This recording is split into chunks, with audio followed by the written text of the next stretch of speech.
I had reached my breaking point. It was Thursday, August 25th, 2016. I had just stepped out of our morning meeting at my job. I looked at my watch.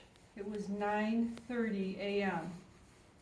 The thought of spending 10 and a half more hours at this job gave me a sick feeling in the pit of my stomach. You see, I had been working 60 hours a week at a job in car sales. And while I enjoyed the challenge of learning all the new models and features of cars and the challenge of making the sale, my life was totally out of balance. You know that gauge inside your car that tells you when your tank is on empty? But you know that you still have that little reserve of about 25 extra miles? I had already used my reserve tank. I was running on fumes. Madam Toastmaster, fellow Toastmasters, and honored guests. So on that day, with tears rolling down my face, I went to my manager and said, I just can't do this anymore. I packed up my things and I left. I cried all the way home because I had no idea what I was going to do next. So tonight, I would like to share with you a little bit about my journey through transition. When you work 60 hours a week, there's no time to look for another job, much less even think about what you might want to do. So the first thing I knew was I needed to find some clarity. So several weeks before I left my job, I made it a ritual.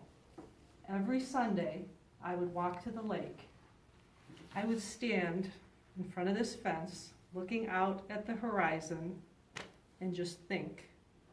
The solitude would help clear my mind.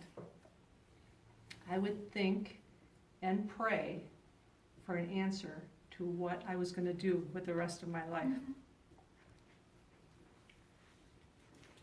One thing I did know is that in order for me to be able to quit my job without having another job lined up, I would have to withdraw from my 401k.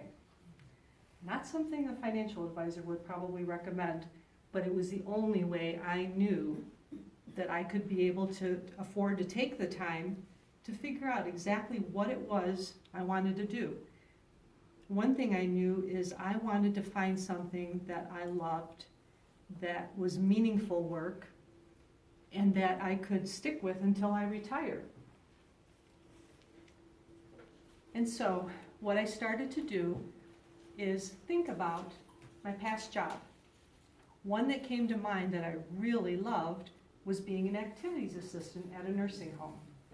It was there that I discovered my passion for working with the elderly. Additionally, I thought about my hobby, making cards with rubber stamps and inks. I absolutely love to teach that craft, so I started thinking about incorporating the hobby with working with the elderly.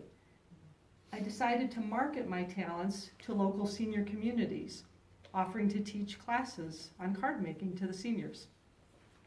Well, quick enough I learned that this was not something I could do to generate a steady income, but it would be something I could do on the side. So that's exactly what I did. I started a side job of teaching the card making to the seniors, and I still do that today.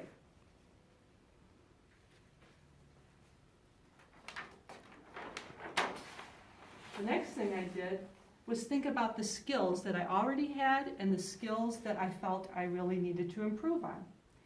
The one skill that I knew I needed more work with was computer skills. I began talking to people and letting them know that that's something I needed help with, and just out of the blue, a lady told me about Cuyahoga County Libraries and how they offer all these wonderful courses on computers with amazing instructors, and the best part is they're free. So I took advantage of that resource. In addition, I went on to the Lorain County Community College's website and discovered a host of free resources designed especially for people in transition like myself, from resume writing to interviewing skills. They even had something called My Plan. This is an online career assessment that measures your strengths, your interests, and your talents. After I took the test, I made an appointment with the career counselor. He analyzed my results and actually made suggestions about what careers would be more suited for myself. This gave me more insight into things that I might enjoy doing.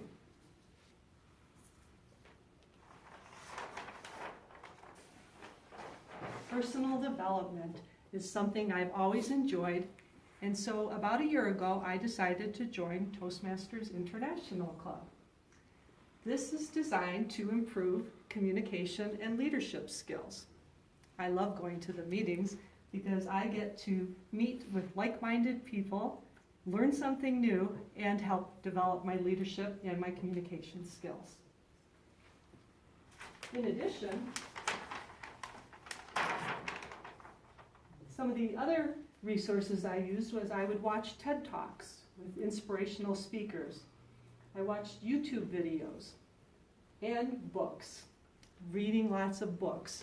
One of my favorite books is called Perfectly Yourself by Matthew Kelly. In his book, he talks about the importance of trying to find work that you are passionate about. And if you're in a situation where you cannot quit your job, think about volunteering in that field while you're still working. That's exactly what I did. And in June, I became a volunteer ombudsman, an advocate for people receiving assisted living, home care, and skilled nursing. In October, an opportunity opened up, and I got a paid position as an ombudsman, a job that I'm passionate about and continue to enjoy today.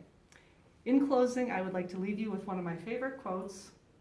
It is, "Whatever you can do or dream you can, begin it. Boldness has genius, power, and magic in it." Thank you.